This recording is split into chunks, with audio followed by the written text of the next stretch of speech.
नमस्कार साथियों, स्वागत है आपका study by DR YouTube channel पर। राजस्थान प्रशासनिक व्यवस्था में आज हम लेके आए हैं राज्य मानवाधिकार आयोग। साथियों, राज्य मानवाधिकार आयोग मानव के अधिकारों की रक्षा हेतु बनाया गया है तथा ये मानव के अधिकारों का दुरुपयोग नहीं हो और तथा मानव को न्यायोचित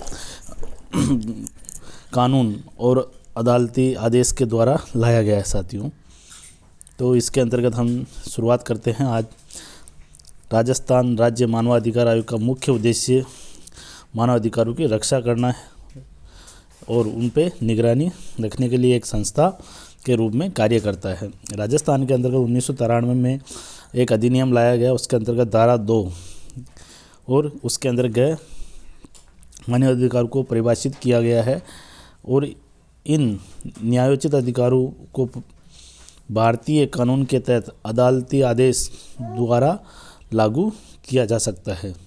यानी कि साथियों, इसके जो मानवाधिकार के जो कानून हैं वो एक न्यायालय के समकक्ष ही माने जाते हैं और उनके द्वारा जो की गई कार्रवाई है वो एक प्रकार से एक न्यायालय की कार्रवाई के समान ही होती है। साथियों, तो आगे देखिए साथियों, अब ये जो राजस्थान मानवाधिकार आयोग, इसका गठन कब हुआ था? तो इसका 18 जनवरी 1999 को हुआ था। साथियों, एक बार वो प्रश्न पूछा गया है कि राज्य मानवाधिकार आयोग यानी राजस्थान मानवाधिकार आयोग की स्थापना कब हुई थी? तो 18 जनवरी, 19 जनवरी, 20 जनवरी ऐसे आया था ऑप्शन। तो 18 जनवरी 1999 के दिन इसकी स्थापना हुई थी। इसके वर्तमान अध्यक्ष साथियों गोपाल कृष्ण व्यास है और इसके एक सदस्य है महेश गोयल। और इसका जो कार्यकाल होता है साथियों वो होता है 3 वर्ष और जो 3 वर्ष से घटाकर 5 वर्ष से घटाकर 3 वर्ष कर दी गई है। जो पहले 70 वर्ष तो वही हैं, लेकिन पहले 5 वर्ष हुआ करता था, उसको 3 वर्ष कर दिया गया साथियों इन कार्यकाल के अंतर्गत। अब देखिए साथियों, इसका जो संशोधन हुआ था अधिनियम में, मानवाधिकार संरक्षण संशोधन विधेयक 2019 के द्वारा ये व्यवस्था की गई कि राज्य मानवाधिकार आयोग के अध्यक्ष का कार्यकाल 3 वर्ष और अधिकतम 70 वर्ष की आयु होगा। साथियों, 65 वर्ष और 62 वर्ष ये इस प्रकार का प्रावधान इसमें नहीं है, क्योंकि साथियों इसके जो अध्यक्ष होते हैं वो पूर्व मुख्य न्यायाधीश या न्यायाधीश को ही बनाया जाता है, ताकि अब वो वहाँ से 65 वर्ष की आयु में रिटायर्ड होकर आएंगे तो 65 इसकी निर्धारित कर देंगे तो कार्यकाल तो वहीं समाप्त हो जाता है। इसलिए 70 वर्ष और 3 वर्ष की गई। अगला देखिए साथियों, राजस्थान की राज्य सरकार ने दिनांक 18 जनवरी 1999 को एक अधिसूचना राजस्थान राज्य मानवाधिकार आयोग गठन के संबंध में जारी की, जिसमें मानवाधिकार संरक्षण अधिनियम 1993 के प्रावधान के अनुसार एक पूर्णकालिक अध्यक्ष और 4 सदस्य रखे गए। लेकिन साथियों इसमें संशोधन हो गया बाद में और वर्तमान में एक अध्यक्ष और 3 सदस्य इसके है। राज्य मानवाधिकार आयोग 18 जनवरी 1999 को गठित एक राज्य सरकार का निकाय है। ध्यान रखिए साथियों, ये संवैधानिक निकाय नहीं है, संविधान में इसका कहीं पे भी वर्णन नहीं है, लेकिन एक वैधानिक निकाय, अर्थात ये एक अधिनियम द्वारा बनाया गया है, इसलिए से इसको वैधानिक निकाय कहा जाता है। और 23 मार्च 2000 से यानी 23 मार्च 2000 से ये कार्यशील है और इसके प्रथम अध्यक्ष श्रीमती कांता भटनागर है। साथियों, मैंने आपको पहले ही बताया था कि जो कांता खतूरिया है वो तो राज्य महिला आयोग की अध्यक्ष है और कांता भटनागर ये राज्य मानवाधिकार आयोग की अध्यक्ष है। दोनों ही प्रथम है, दोनों ही कांता है, आप याद रखिए साथियों। और ये मद्रास उच्च न्यायालय के पूर्व मुख्य न्यायाधीश, मैंने पहले बताया था साथियों कि जो इसके जो अध्यक्ष होंगे वो पहले मुख्य न्यायाधीश रहे होंगे, उन्हीं को ही बनाया जाता है।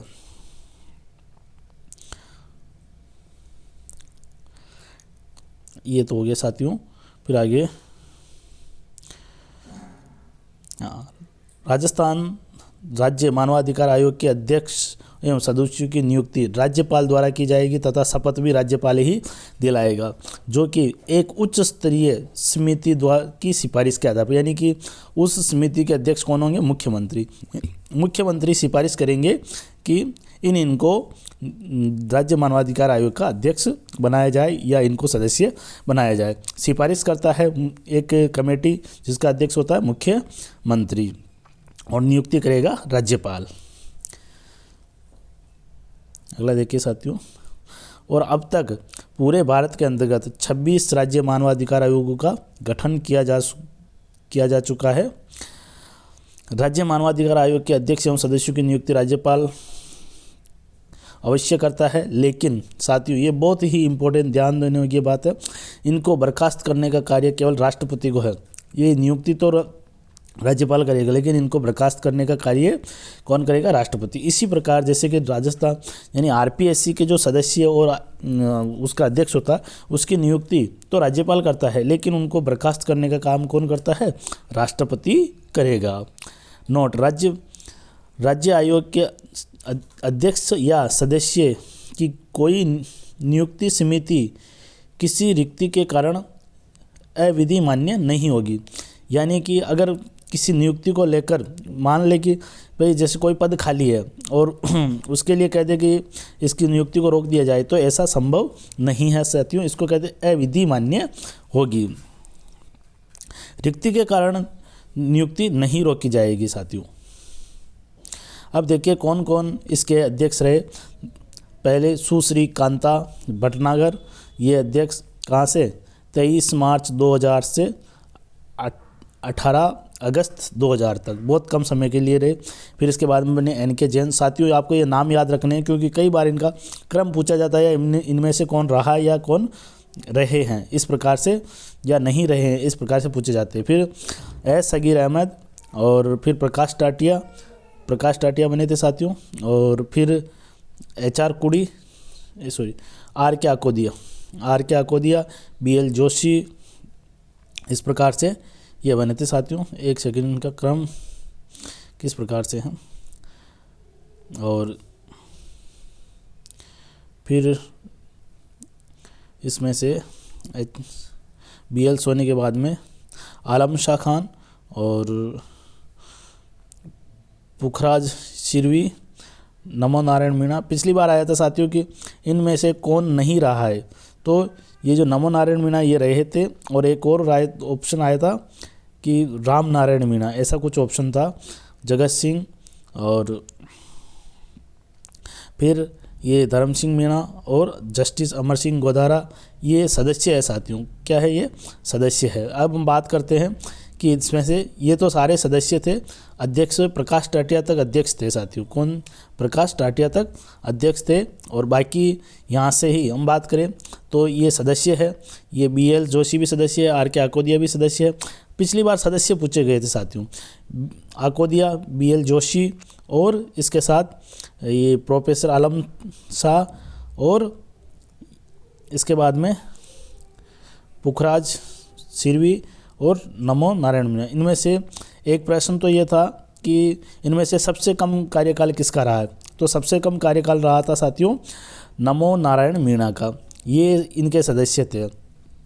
और इसके बाद में जस्टिस जगत सिंह, और फिर हम बात करते हैं तो धर्म सिंह और अमर सिंह गोदारा और महेश चंद्र शर्मा और HR कुड़ी इसके कार्यवाहक अध्यक्ष भी रहे साथियों बहुत समय तक।